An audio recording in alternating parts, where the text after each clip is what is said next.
Cette émission est réalisée grâce à la collaboration de Ville de Saguenay, qui vous invite à consulter son site web pour tout savoir concernant l'administration municipale, ville.saguenay.ca.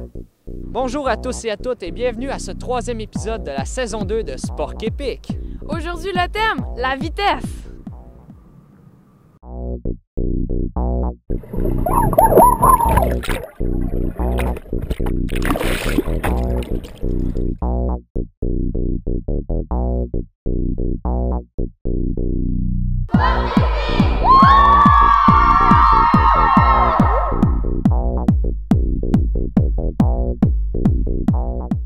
On se dirige à l'Arena pour découvrir le sport de la ringuette. On rencontre Philippe Ouellette, un champion d'équitation et dresseur de chevaux. On expérimente différents modes de déplacement. On vous trace le portrait de la Société des transports du Saguenay. Bonne émission! Je m'appelle Claudie Gagnon, je suis directrice du développement pour Ringuette Québec. Aujourd'hui, on est venu faire une porte ouverte dans le fond pour donner une initiation de ringuette aux gens du Saguenay. Je suis joueuse depuis 23 ans et je travaille pour Ringuette Québec depuis 3 ans, donc ça fait quand même un petit bout de temps. Les différences majeures avec le hockey, on pourrait dire qu'en majorité, les règlements, c'est très différent. Même, il y a quelques règlements qu'on peut pratiquement dire que c'est le contraire. Entre autres, il faut faire des passes à chaque ligne bleue. Donc, c'est normal qu'il va y avoir des joueuses qui vont être déjà de l'autre côté de la zone pour recevoir une passe, contrairement au hockey, que le joueur qui a la rondelle doit être le premier à rentrer dans la zone. Ça, c'est une des différences, entre autres. On a un chronomètre de 30 secondes quand on prend possession de l'anneau. Donc, ça fait qu'un jeu est très rapide. Puis on a une paire de lignes supplémentaires qui existent à la ringuette qui s'appelle la ligne de jeu libre. Et cette ligne-là délimite une nouvelle zone qui fait qu'on ne peut pas être plus que 3 par équipe dans cette zone-là. Fait que ça, c'est des grosses différences, là. Avant, le hockey était seulement pour les garçons et la ringuette seulement pour les filles. Maintenant, on veut s'enligner pour avoir des garçons de plus en plus dans la ringuette, vu que le hockey, à un moment donné, il y a eu du hockey féminin. Donc, c'est sûr qu'on encourage les garçons à venir jouer là. L'équipement ressemble beaucoup à celui d'un joueur de hockey. C'est pratiquement la même chose. Les différences, c'est la culotte. Ce ne sera pas la même chose. On a une gaine à la ringuette, un pantalon long. Vu qu'il n'y a pas de contact à la ringuette, on n'oblige pas les épaulettes. Donc, on pourrait avoir seulement un chandail de joueur sur les épaules, tout simplement. La grille, elle est différente pour éviter que le bâton passe au travers. En fait, moi, c'est un vieux bâton que j'ai, mais là, le bout, il est vraiment rendu usé. Mais le bâton est différent, dans le fond, parce qu'on a un bout vraiment fait en conséquence de la ringuette.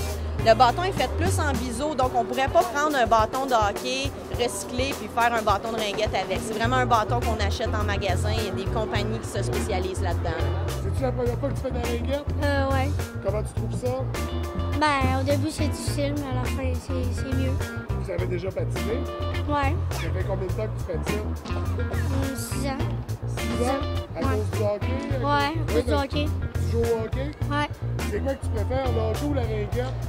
Le hockey. Le Le hockey. Le hockey? Mais qu'est-ce qu'il y a de différent avec le hockey? Ben, les règlements, les bâtons. Qu'est-ce que tu aimes dans la ringuette? Ben, c'est un bon sport. Il y a beaucoup de travail d'équipe.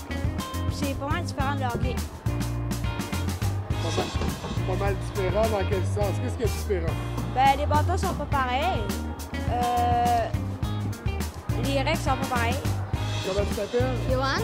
Toi, c'est la première fois aussi? Un peu à l'école, mais sur la glace, c'est la première fois. Je m'attendais pas que faire des tirs, ça serait plus difficile qu'au hockey, parce que au hockey, c'est un peu plus facile. C'est pas une rondelle, c'est comme une affaire qu'il faut que tu mettes le bâton dedans, puis pour tirer, c'est... en tout cas, le bâton, il n'y a pas de palette. C'est-à-dire, on a plus de misère à tirer. On peut pas donner de coups, on peut pas faire de slap shot. Non, rien. C'est ça que c'est plus dur. Puis les règlements sont pas pareils, c'est ça qui fait que c'est un peu plus amusant. L'anneau, c'est différent. C'est vraiment un cercle, là, dans le fond, contrairement à une puck, là, finalement, de hockey. Là, il faut vraiment piquer dans l'anneau, donc c'est un cercle qui est un petit peu plus haut, là. La ringuette, ça travaille beaucoup l'agilité, donc c'est sûr qu'on c'est un jeu qui est plus de finesse. Vu qu'on est obligé de faire des passes et tout ça, ben on a un jeu qui encourage l'esprit d'équipe. Il y a 0 contact à la ringuette, peu importe dans quelle catégorie tu joues. Donc ça aussi, ça l'évite d'avoir des blessures, ça l'évite, ça l'encourage vraiment le jeu d'équipe et l'agilité, là. Il faut absolument essayer ça, la ringuette. Moi, j'en suis une preuve vivante. J'ai commencé, j'avais 7 ans parce que j'ai des amis qui m'ont dit « Viens essayer ça ». 23 ans plus tard, je suis encore là, puis pour moi, c'est une passion. C'est vraiment un très beau sport, puis ça vaut vraiment la peine d'essayer. Est-ce que tu aimes ça, la ringuette? Oui. Est-ce que c'est la première fois que tu en faisais? Oui. Oui, première? Oui. Mais tu patinais déjà? Oui, mais pas beaucoup. Tu patinais, pourquoi tu as fait du patinage artistique? Non, loisir. À loisir? Qu'est-ce que tu aimes dans la ringuette? Ben, c'est qu'il n'y a pas trop de contact, mais c'est un peu comme le hockey. Est-ce que tu vas en refaire après ça? Peut-être. Peut-être. Tu as découvert un sport que tu aimes? Oui. Merci. Comment tu t'appelles? Anne-Sophie? Comment tu trouves ça aujourd'hui? Le fun. Le fun. Qu'est-ce qui est le plus difficile dans ce sport-là? D'enlever l'anneau à la solution. Pourquoi? Parce qu'ils sont quand même forts. Ils sont forts? Je l'ai déjà fait à mon éducation physique, soit en deuxième année ou en troisième année. J'aime beaucoup ça, mais c'est la première fois que je suis sur la glace. C'est le fun, pareil, être gardien de but, mais quand tu as la rondelle, c'est le fun. Mais le plus difficile, c'est quand tu essaies d'enlever la rondelle à l'autre personne, ben, c'est comme genre difficile parce qu'il la tient vraiment bien fort. Tu peux te jouer un tour, puis la unité va toi, comme faire un détour, puis c'est ça. Là. Quand j'enlève l'anneau, j'aime ça parce que quand on fait des buts, là, c'est ça que je préfère. C'est quand l'autre de l'anneau, mais tu sais, la madame, là, mais elle tient l'anneau fort, on a de la misère. C'est la première fois que tu fais de la ringuette? Non! Non! On a fait à l'édu, mais à bottine. En bottine, c'est Ouais. ton premier aujourd'hui, c'est que t'as aimé ça. Ouais. Mais toi, tu joues au hockey en plus. Non, Non? je joue une patinoire chez nous. Ok, tu joues dehors? Ouais. Qu'est-ce que t'aimes dans ce sport-là? Ben, c'est que... C'est pareil au hockey. C'est comme au hockey, mais c'est que t'as pas le même bâton. C'est une palette. C'est un bâton, pas de palette. C'est ça. C'est comme le hockey. C'est un sport pour les filles qu'on a inventé pour les filles. Parce que les filles, il y a des filles qui n'aimaient pas le hockey. Puis qui n'étaient pas capables de contrôler la rondelle. Fait qu'on a inventé un Les filles jouaient sport. pas au hockey, puis les gars jouaient pas à ringuette. Maintenant, il y a des filles au hockey, puis il y a des gars à ringuette. Ouais. Est-ce que c'est encore un sport de filles aujourd'hui? Non. Tu as déjà fait du patin? Ben, on fait du passage artistique. Ok. Tu as déjà vendu sur la glace? Ouais. Puis d'avoir un bâton, d'avoir de l'équipement, est-ce que c'est plus difficile? Ben, c'est sûr que ça fait changement, là, mais c'est pas si c'est pareil, là. Ça se ressemble, là, c'est juste faut genre mieux manipuler. C'est bizarre. Faut s'habituer à avoir un bâton. c'est ça. Faut s'habituer de balancer avec les Ouais, autres. c'est ça. Ouais. Moi, j'aimerais ça en faire, là, ouais. Si j'ai l'occasion, ouais, j'aimerais ça en S'il y avait une équipe à la ville, vous en feriez partie? Ouais. Oui? Qu'est-ce que vous diriez à quelqu'un qui pense que c'est fait et qui ne veut pas essayer? Ben, d'essayer, parce que, tu sais, moi, je pensais que c'était dole, puis c'est vraiment le fun, en fait, de compte, j'ai aimé ça. Faut que tu ailles à la rondelle, puis faut que tu comptes, puis c'est assez dur, parce qu'on est beaucoup de monde. Hey, qu'est-ce que tu fais lundi soir? Ben lundi soir, je balaye. Tu balayes, tu fais du ménage. Mais non, je vais au club de curling de Port-Alfred.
Une de mes passions, dans le fond, c'est l'équitation, en particulier le dressage.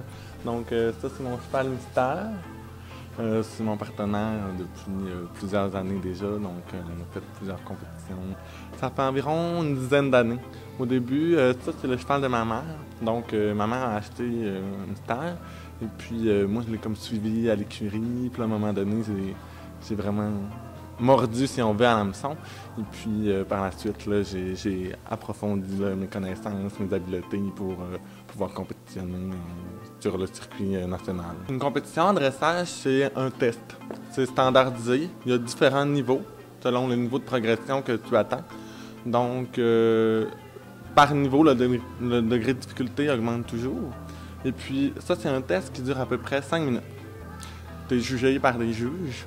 Donc, les juges notent chaque figure sur une note de 0 à 10, finalement. 0 étant pas exécuté, puis 10 parfait. On considère qu'une note au-dessus de 65 %, c'est excellent. Donc, au-dessus de 65 %, si tu as fait tout l'été au-dessus de 65 %, normalement, tu es prêt à passer à l'autre niveau. Il y a un total de 10 niveaux. Fait que dans le fond, le 10e, là, c'est celui que vous voyez aux Olympiques. Là. Moi, l'été dernier, j'ai fait le circuit national avec Mystère en niveau 3. Et puis, dans le fond, j'ai remporté toutes les compétitions. Ouais, on n'a pas été battus. Ça n'a pas été facile au début. Là, les premières années, c'était difficile. Parce que Mystère, c'est pas un cheval qui est nécessairement fait pour la discipline. Donc, ça a été beaucoup de travail. Puis finalement, ça a fini par payer. C'est toujours de rechercher la plus grande complicité avec le cheval. C'est aussi chercher une certaine élégance. Donc, c'est toujours rechercher le perfectionnement. C'est toujours à la recherche de la perfection. Puis un équilibre aussi.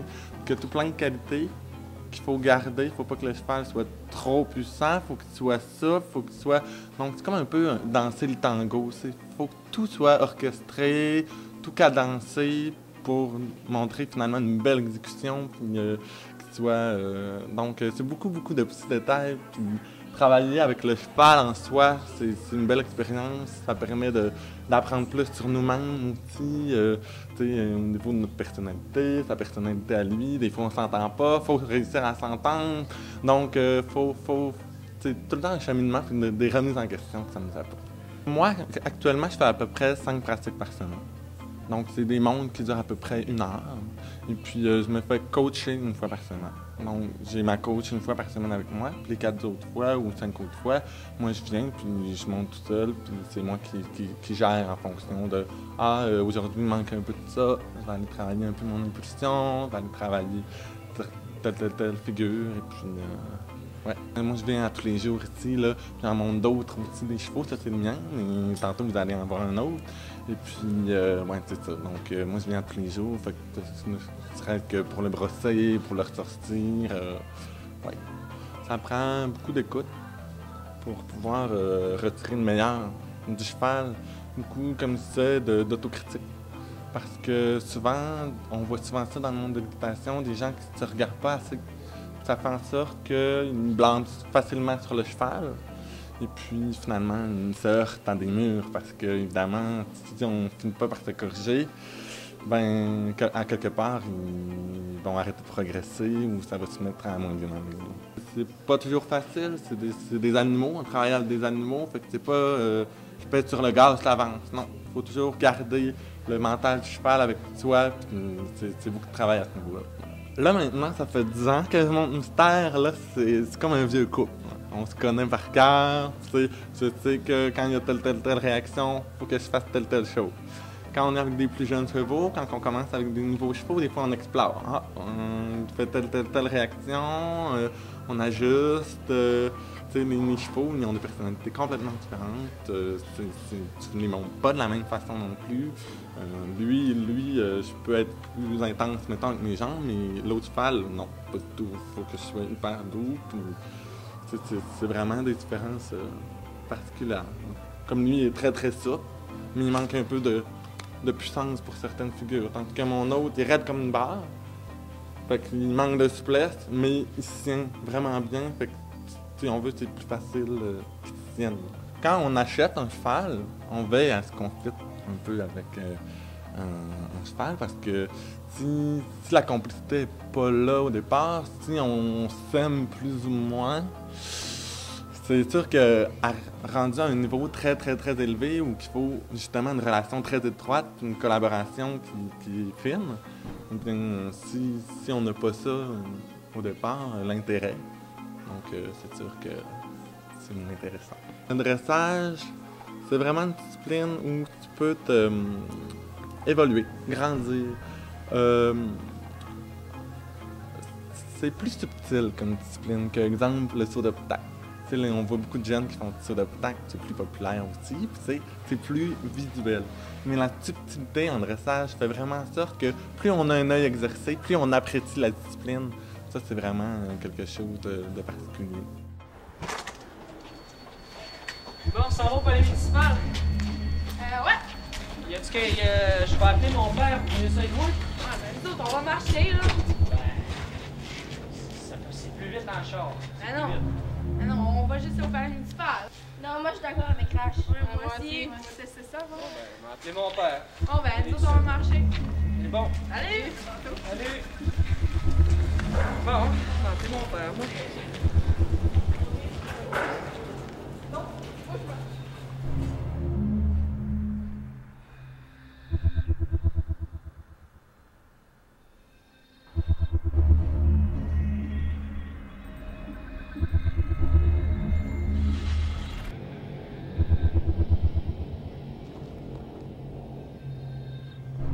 Bon, on avait eu l'attaque de Pearl Harbor le 7 décembre. De Pearl Harbor? Pearl Harbor. OK. Les Japonais, avec un sous-marin, ont attaqué une base navale. Allô? Allô, papa, il faudrait que tu viennes me chercher. J'étais à Poly. Ouais. Ouais, je suis dehors. T'es dehors? Ouais. Ok, je m'en viens. C'est bon. Je serai pas long. Je suis pas à faire, je m'en viens. C'est bon, merci. Bye. Salut. Désolé, Bill. Bon, ben, je fais quoi, là? Je reviens tantôt, ce sera pas long. Je fais quoi, là?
Finalement, arrivé à la bibliothèque du palais municipal, moi-même j'ai pris l'auto et j'ai dû attendre. C'était un petit peu long parce qu'il a fallu que j'appelle mon père. Puis on a pu se rendre quand même à temps. Selon moi, l'auto, dépendamment du contexte, ça pourrait être autant efficace que la marche. Parce que, mettons, la marche, moi je dirais que c'est meilleur pour les habitudes de vie, pour la santé puis tout. Mais l'auto, dépendamment de la situation, ça pourrait dépanner. Fait que dis-moi ton impression là-dessus. Ben en fait, moi je me dis que la marche, ça peut être un moyen autant efficace que la voiture, même plus efficace, parce que la différence était très très très minime entre nous et l'auto. Nous, on marchait, puis en plus, c'était bien meilleur pour notre santé, plus écologique. Il y a vraiment beaucoup d'avantages à notre moyen de transport, notre moyen de déplacement, mais on n'a pas parlé de quelque chose aussi. C'est la STS, les transports en commun qui sont très aussi efficaces, puis qui sont beaucoup plus écologiques que la voiture. Ouais.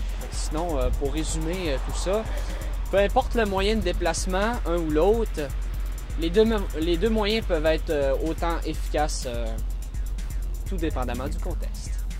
Le service de transport de Saguenay, qu'on appelle STS, a vu le jour en 2002 après la fusion municipale.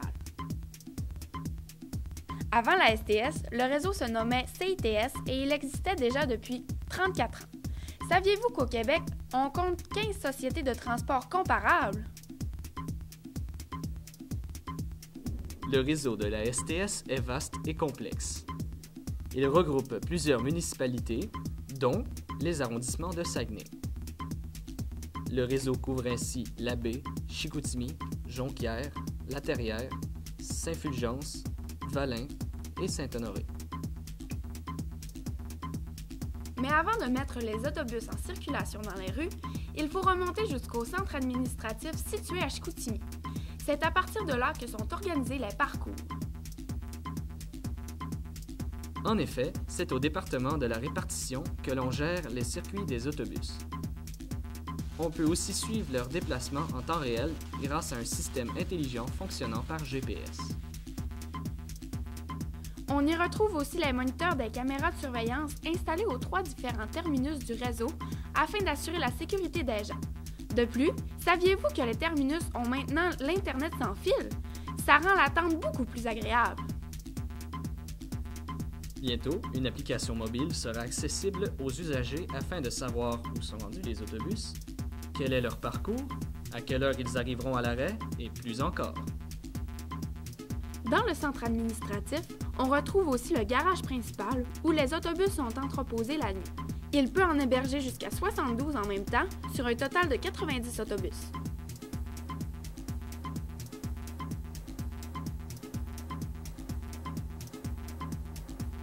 Juste à côté, on retrouve l'atelier mécanique où toutes les réparations sont effectuées.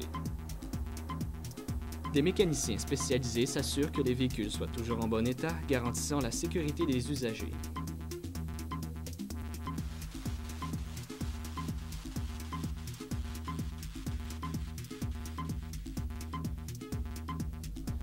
On y répare les moteurs et les transmissions endommagées et les différents bris mécaniques.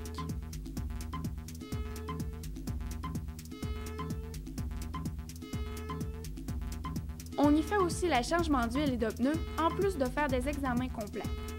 Bref, on y effectue l'entretien régulier et les réparations. Bien entretenu, un autobus peut rouler pendant 20 ans et parcourir un total de 1 200 000 km. Il y a aussi un méga lave-auto spécialement conçu dans lequel les autobus sont nettoyés tous les jours.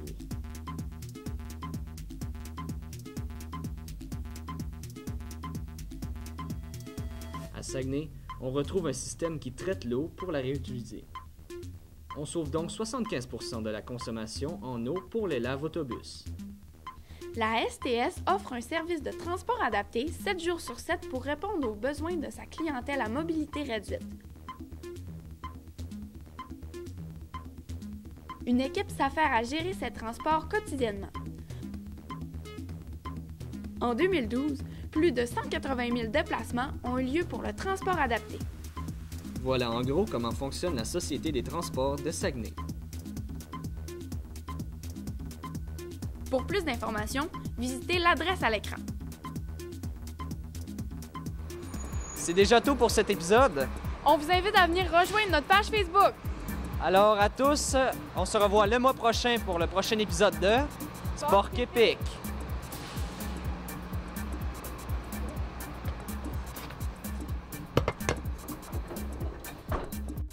Cette émission est réalisée grâce à la collaboration de Ville de Saguenay, qui vous invite à consulter son site web pour tout savoir concernant l'administration municipale, ville.saguenay.ca.